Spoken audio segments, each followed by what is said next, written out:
Hello and greetings, fellow Starcrafters. PGO Milncraft here with a 1 versus 1 best of 5 between, I believe it's best of 5, between OgsMC, the blue Protoss player right here, versus CCMxiaOt, the red Protoss player right here. As you can see, both players are Protoss, and this is going to be a Protoss versus Protoss.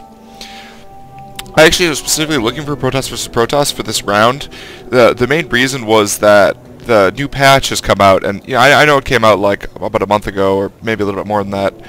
But I want to see really good replays and see if now players have had time to adjust to the new differences of warp gate timing, especially, which I believe was designed to, in my opinion, it was designed to try to lower and make more interesting the amount of player versus players.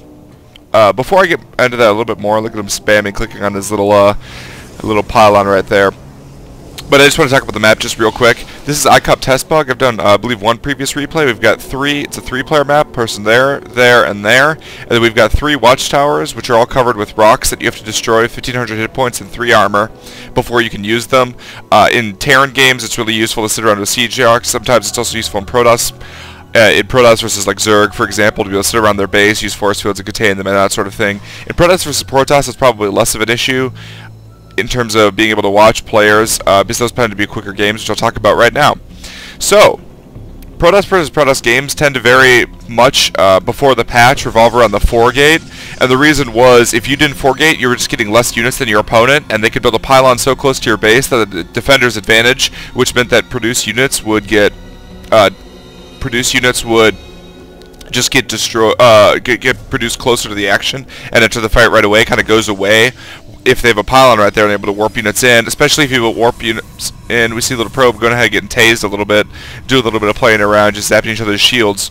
But if you put a pylon here, especially if you put it here, then you had zealots up here, you could spot the high ground, warp in units in directly to the high ground, and once there were enemy units in your base, it became holding off any sort of ramp almost impossible. And we do see cybernetic score from both players at 18, perfectly standard in a Protoss versus Protoss. The real sign of what they're doing now is whether or not they're going to get the second gas. If they don't get the second gas, they're both going to be 4-gating. We just see that this little probe going around being a Nuisance. Meanwhile, OgsMC has his probe going around and being a Useless as well. Now, OgsMC, widely considered one of the best, basically the best Protoss player in the world. I consider him the best player in the world.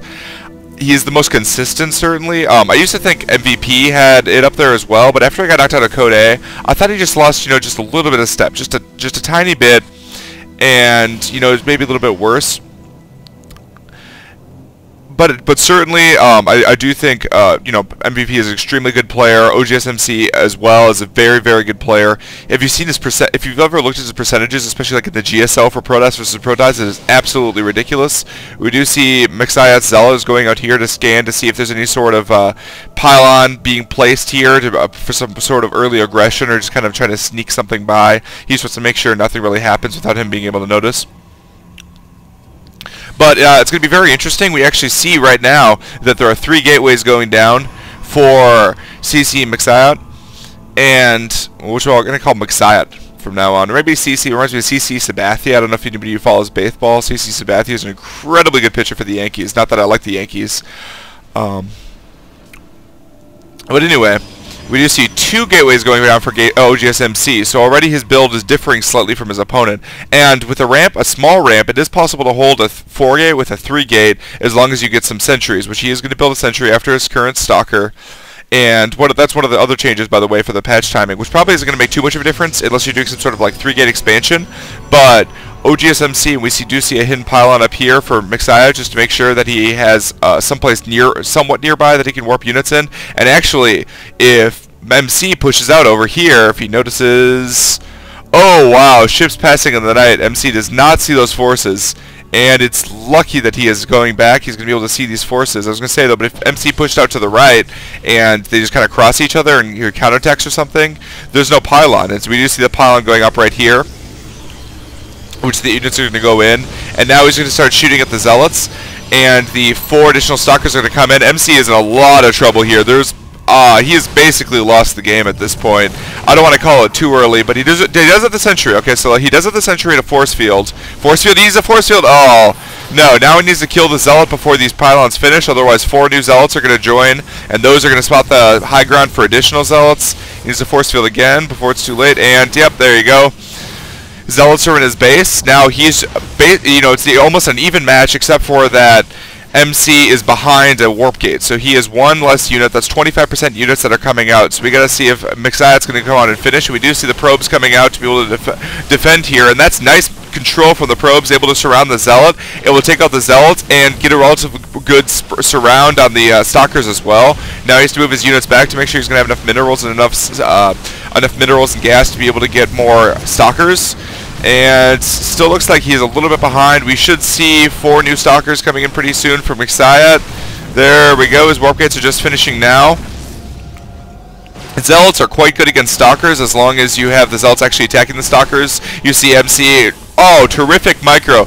Great surround on the zealots, able to protect his stalkers. However, his stalkers are going down. You see CCMxiaOt focusing down the weakened stalkers to make sure that less damage is being dealt. And when you see that MC is going to go to GG out of this game, he knows that he's lost. And it shows that even the best player in the world, if he goes for a 3-gate and his opponent goes for a 4-gate, then he is going to lose this game, because even and we see, I guess, CCMxiaOt just wanted to make sure he killed his opponents. Even after MC lost, he was still afraid of losing to him.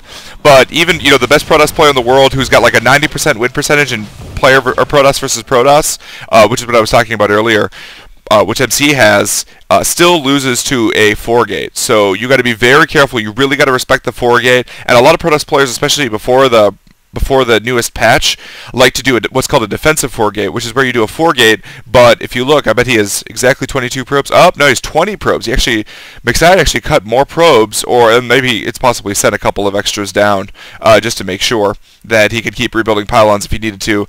But but as I was saying, you just build extra probes so that you have an income advantage over your opponent, and then you go for a 4-gate too, and it's called a defensive 4-gate. But that's not what MC did. He got a 3-gate, and he paid the price, so we'll see if he tries something different, maybe some sort of robotics build in the newest game. And so we're going to go ahead and move on to game number 3. This is PGO Milncraft, or game 2, sorry. Game PGO Milncraft signing off.